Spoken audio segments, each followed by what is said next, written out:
برشلونة يقلب الطاولة على فالنسيا. نجح فريق برشلونة في العودة إلى تحقيق الفوز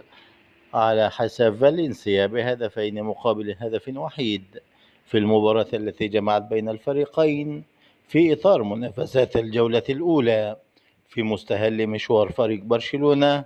في الدوري الإسباني الممتاز لكرة القدم في الموسم الجديد، حيث تقدم فريق فالنسيا على حساب برشلونة بهدف أول قبل أن ينجح لاعب الفريق الكتالوني في قلب الطاولة والانتفاضة والعودة سريعا للمباراة لتسجيل هدف التعادل، ومن ثم تسجيل هدف ثاني وتحقيق الفوز الأول في أولى مباريات الدوري الإسباني.